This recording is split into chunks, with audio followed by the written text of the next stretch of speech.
I would like to start this video by saying that it was pointed out to me that I always have the same mug in my videos, so for today I have a water bottle. Please don't come at me. This is not a mug. Thank you.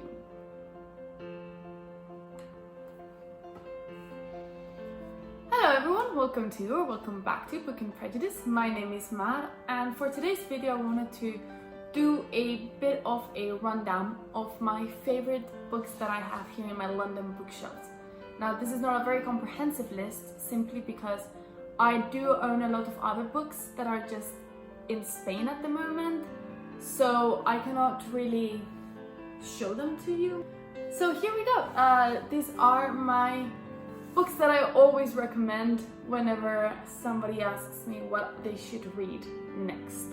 I'm gonna start with The Power by Naomi Alderman, because I really love this book and I think everyone should read it at some point, except my sister. My sister had it with her for 2 years and she never read it. But this book was so shocking. I loved every single part of it, and it really goes in depth on what would happen if women were more powerful than men and how would society look like. So if you're looking for a good feminist, also YA, also fun, but thought-provoking is the best word I think, book, this is definitely the book for you. So, there we go. Next up I have Cersei by Madeline Miller. And this is a great retelling of the Iliad and the Odyssey through a more feminine perspective, just because it follows Cersei, who is a witch, and it narrates, I think she's a witch, and it narrates the journey she goes through in her life. She gets banned to an island, it explains why, and then also what happens in that island, which is a great introduction to freaking Greek classics. Next up is Carlos Ruiz Zafón's Marina. I really like this book.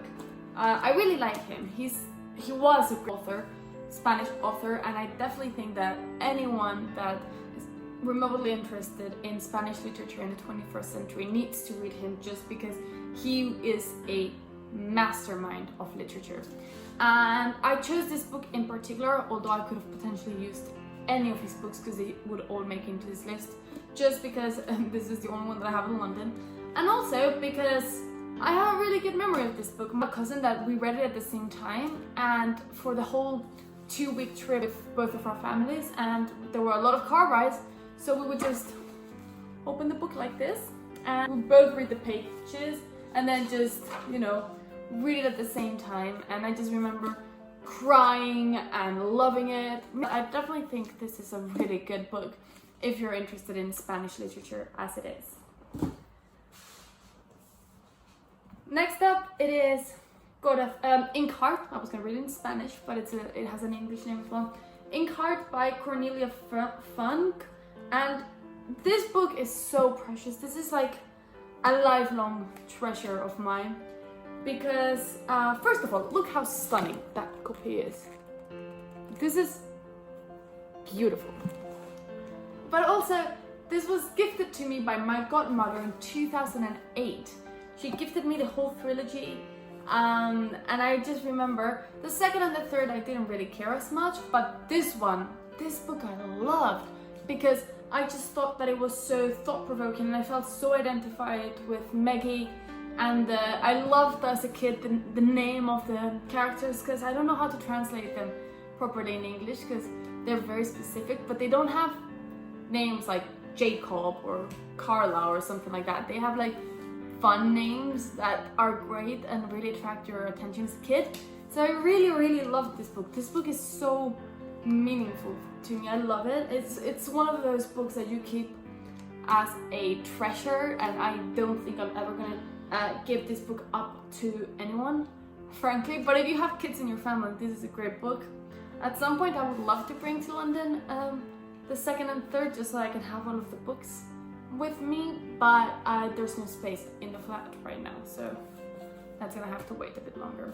And speaking of like really meaningful books, here I have A Baby for Clara, and this was my first book. This is the first book I ever read, the first book I was ever gifted. It was gifted to me by my granddad in 1999 as a way of saying, hey dude, your mom's pregnant and you're gonna have a sister in like 5 months from now, so maybe get used to it. But it's a great book. This is another very big precious treasure that I don't think I will ever give. Okay, this is The Cartel by Don Winslow, and this is a great book. Honestly, definitely recommend anyone that's interested in the drug war to read this book. This is what I like to call my I'm bored book. Sometimes I'm in a line or in a queue or like waiting for something or someone, and I just don't have much to read, so I have this always with me in my phone. It's downloaded in the Kindle app and I love it. The only thing, and I will say there's 2 things about this book that I think, 3 things actually. First of all, I think this is the second one.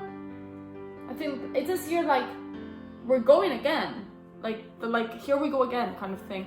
So I never went in there the first time, so, but you can definitely read it without actually caring. Like, there's no problem with just reading it without, oh my god, words. You can read this without reading the first one. I really want to read the first and the third one though, just for funsies. But that's not the biggest problem. It is, I wouldn't say it's borderline racist, though some people might disagree very much with me. I definitely would say though that the way that it portrays Mexico is through a very negative light.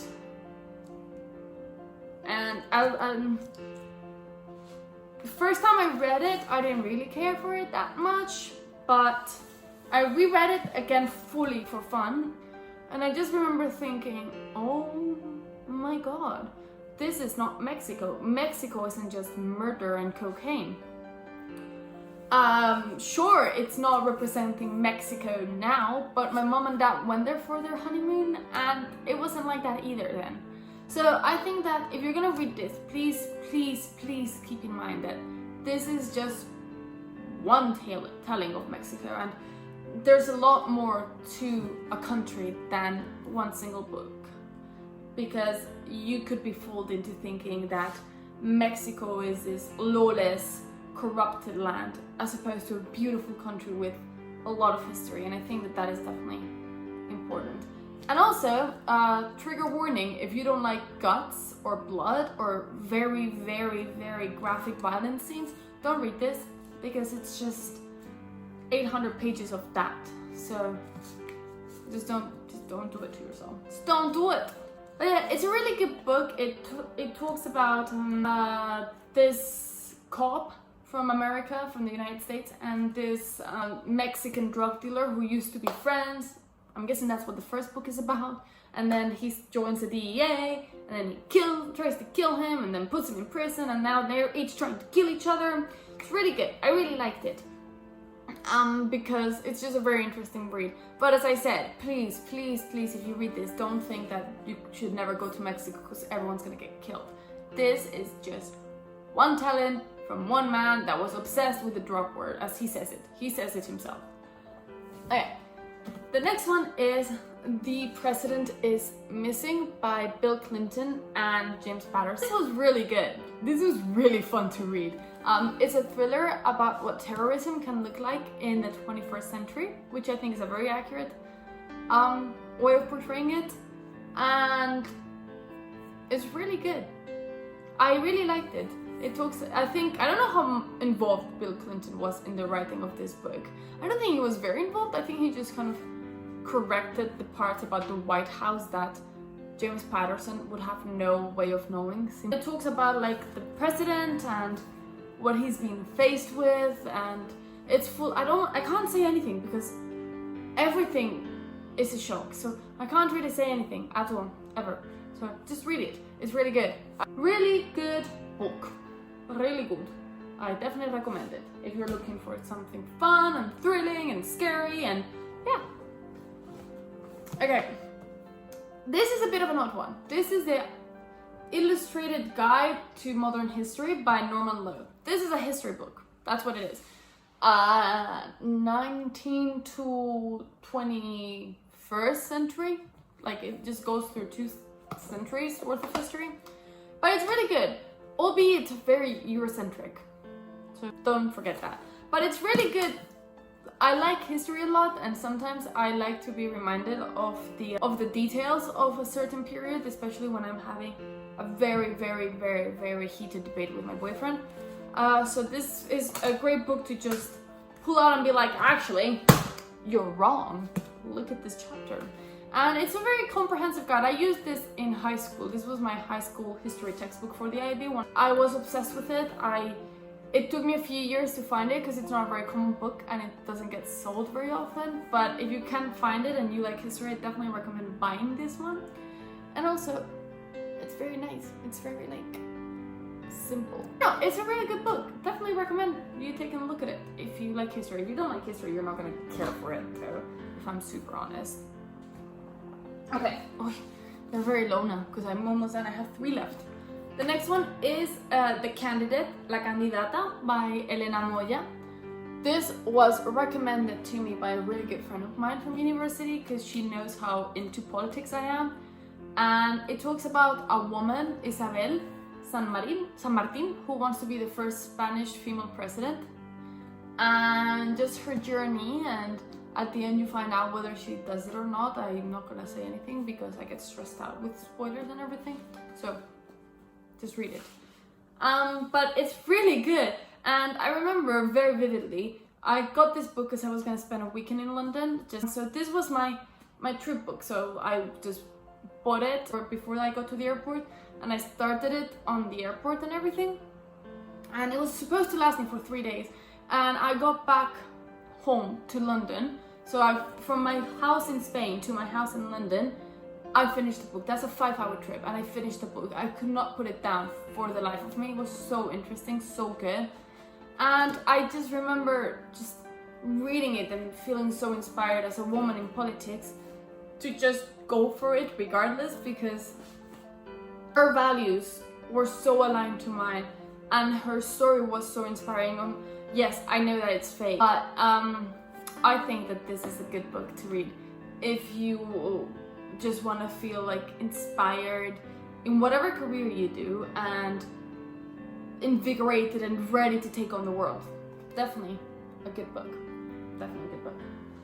Okay, we're coming back to the last 2. I'm gonna start with this one. To Kill a Mockingbird by Harper Lee. If you went to a school in the United States or an international school, chances are you've read this book and you've had to work it. I don't know if this is my copy or for the longest time I've had my best friend's copy as well. No, it's mine, which is terrible news for her because I'm not quite sure where her copy is and I'm hoping it's in Spain. But yeah, this is a coming of age story. It also really well tackles racism in a very easy way to understand it, just because it follows Scout's point of view throughout the whole book. And I purchased Ghost at a Watchman, the second one that she published back in 2016, but I haven't read it yet just because I'm scared that it's gonna be terrible, so I haven't really looked at it yet. But yeah, this is my book, and I have really vivid memories of this book because I did in the IB, and for the IB you need to write an extended essay, which I wrote on this guy. I did terribly, like I did not get a good grade, frankly, but I did analyze this book. You can really tell as well that this was a school book because it's quite highlighted, yeah, but you can also tell that I gave up quite quickly, because more than half of it isn't, which is why I had my best friend's copy, because she was very responsible and highlighted everything. So yeah, To Kill a Mockingbird, really good, really relevant still today, which is really annoying because it should not be relevant and that shouldn't infuriate you, but read it. And yeah, To Kill a Mockingbird, Beautiful story. And lastly, I chose my most beaten up book, and it got beaten up and broken because it was in my school bag. I read it when I was 15, so imagine how many years I've had this book for now, but I loved it, and that is Fahrenheit 451 by Ray Bradbury, featuring a missing corner. This is one of my favorite books, but I really liked it, and I also really like the first sentence. It was a pleasure to burn. It tells the story of a society in which just books are banned, or they're not allowed, and you kind of go through the view of a man who was in charge of burning these books, and how he kind of realizes that actually books will save our lives. And that's what this book is about, and it was gorgeous, and I really liked it when I was 15, and I still really do. I gave it to my boyfriend this summer to read, and I think he really liked it as well. It also has my annotations at the end of the book from when I was 15. The ending was very shocking. I most definitely spelled wrong. Found this very surprising. The way Bradbury... Oh, that's a spoiler. That's a spoiler. I really liked how the book ended. It was really powerful. Essentially, it's all full of spoilers. But yeah, again, you can see that it's a school book because it's highlighted in some parts. Not many parts, obviously didn't do very well in this exam because there's no highlighting that went on. But yeah, these are my top books here in London. I think that these are the books that I go to when somebody asks for a recommendation. I love them, they make me happy, but honestly, these are the books that I go to. If anyone ever asks for a recommendation, just direct them to this pile. But overall, I think that those books really shaped the way I read now, and the books that I like to read now. Obviously, there's some obvious ones that are missing. These are the ones that I have here. At some point, I'll try and do a childhood collection of books, because I think that could be really fun as well. But I hope you guys liked it. I hope you guys enjoyed it. And I'll see you guys next week.